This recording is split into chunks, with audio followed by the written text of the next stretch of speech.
an update on the Teo fight. He heard the rumors like we did about Teo fighting at Alcatraz Island. If you don't know what that is, that was the famous island near the Bay Area where they housed a bunch of famous criminals or notorious criminals. Some are famous, but so yeah, it was this crazy, kind of prison. So high profile criminal. So Teo trying to find a home base. He never really found a home base. MSG, he was, as a world champion in his mind, as undisputed champion in his mind, he was still fighting on in the small room where Keyshawn fighting at. He was still fighting in the small room as an established fighter. Think about that for a minute. He was still fighting in the small room as an established fighter. Ain't that crazy? So, yeah, he was still fighting in the small room, but he basically said that it didn't make no sense for him and Teo to fight at Alcatraz Island, because they both from New York. Well, he said Teo was not really from New York, but he claimed New York, and he said on Fight Hype, he the king of New York. I ain't gonna lie, he got the mouthpiece of a New York nigga. And he said, that I think he said he hadn't really received a contract or something like that, they want to fight, he wanted the fight to happen in New York, and that's where it makes the most sense that them fighting in New York. And I agree with him. Excuse me, whether it's the Barclays Center's Madison Square Garden or another good venue that they possibly want to break in, that they usually or haven't done a fight at. I remember when Rigondeaux fought Donaire, he fought him at Radio City Music Hall. Damn, somebody spent out.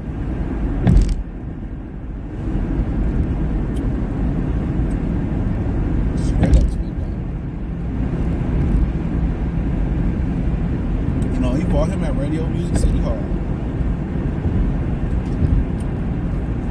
So maybe they want to do some venue that usually don't have fights there or haven't been broken in for a fight. I don't know.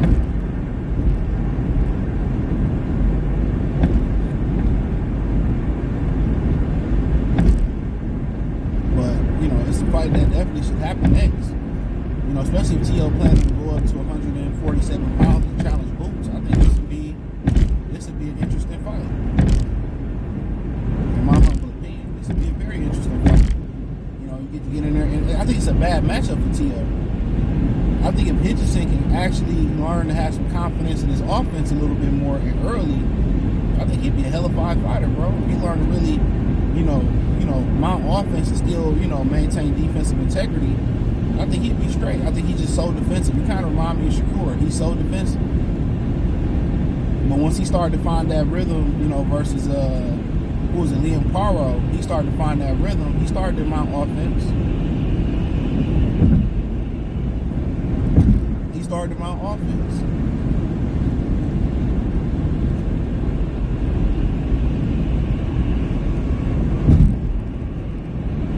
So, but Teo for him is just like it's gonna look like the Jermaine Ortiz fight. It's not gonna be a great fight as far as aesthetically, but if he can do what Jermaine Ortiz did, but mount offense, that's my thing. Richard Hitchens don't mount a lot of offense. I understand you in eights, you fight, you vicious punchers, and Teo, he's a good puncher still, even at 140. But in my opinion, you gotta learn how to mount offense. In variety, just more than a straight punch. Mix in the hook, mix in the uppercut. Throw 3 or 4 shots.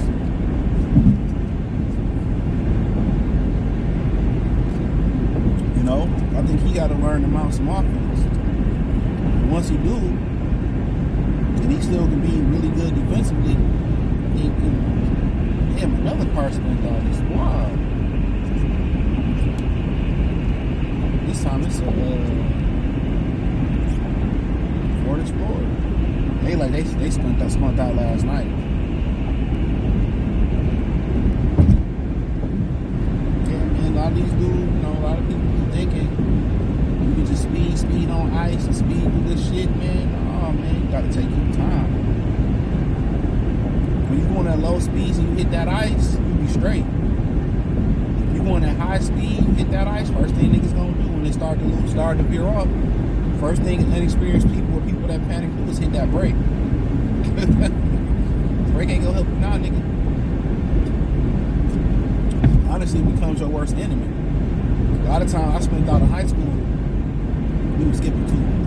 I spent out in high school and I just let it spin. I didn't fight it, but if I fought the wheel, we could have spent to hit a pole. We spent right in place. We all laughed and shit like, oh, we good, nigga? We kept going. Learn my lesson. Learn my fucking lesson right there. Yeah, just let it do. When you start fighting the wheel and shit, you start to slide, you start trying to slam on the brake, you make shit worse. You have to know how to hit the brake when you start sliding. And you got to know just to go with it. Go with it. Like if you speeding and somebody in front of you, and you start to slide or whatever in the elements, the best thing to do is to veer off where you got the most room at. So, like, I wish I could show y'all, like, you take an angle, and then you try to come back that way, you take that angle. So, this all things I had to learn when I started driving this shit, man. Driving through this shit. But sometimes it's unpredictable when you hit that ice. I mean, everybody think, oh, you hit that ice, or you hit that, you know, on the freeway. Nah, man, you hit that shit, you actually hit that shit on the street. And that's even more dangerous, too, on the street.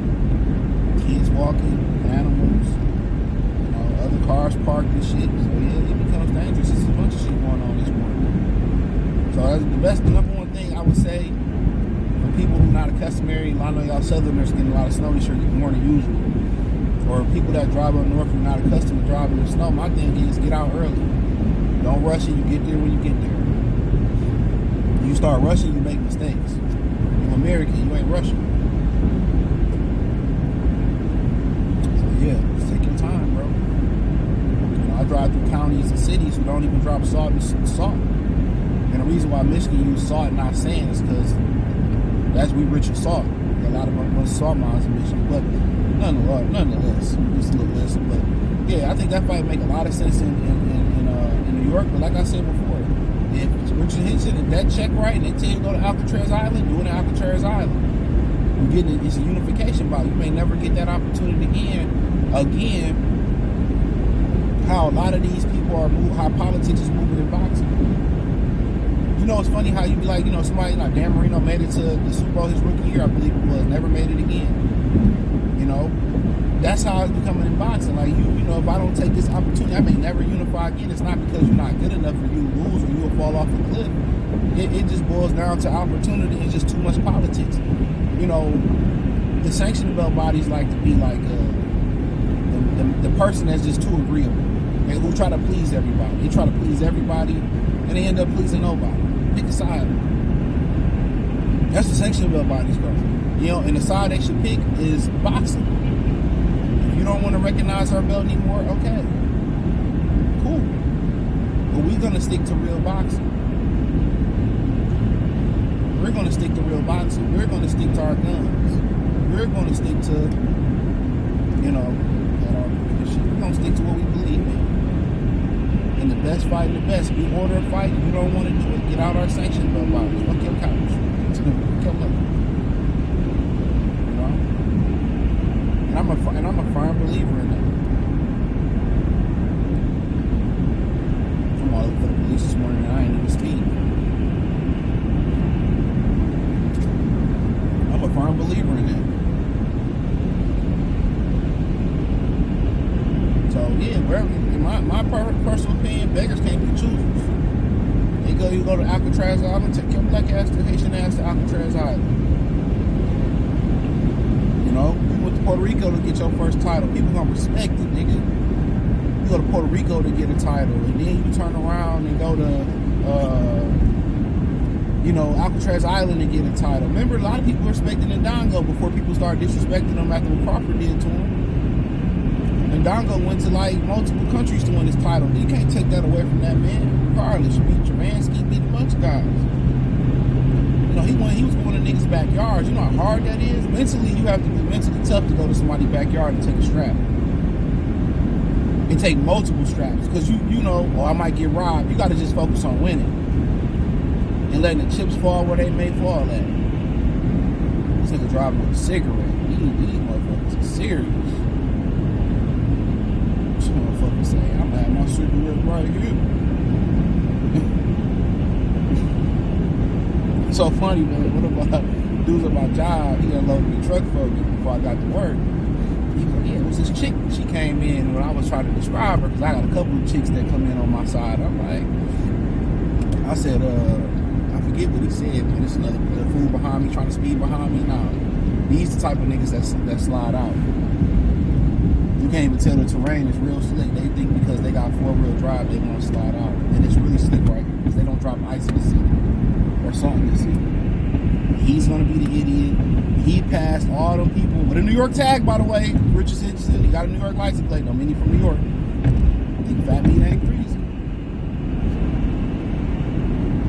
But yeah, he unloaded the truck, whatever. And I was trying to explain the woman.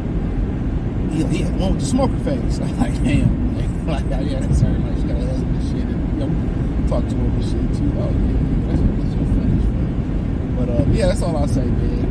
You gotta go where you gotta go, where the bread at, man. That's my saying, man. Where the bread at. But let me know what you girls and guys think. Thumbs up the video, share the video, subscribe to the channel, subscribe button, hit the bell icon button, hit all notifications, increase your chance to get notifications. We go live, drop video, hit the link tree, find me on X, Instagram, Spotify.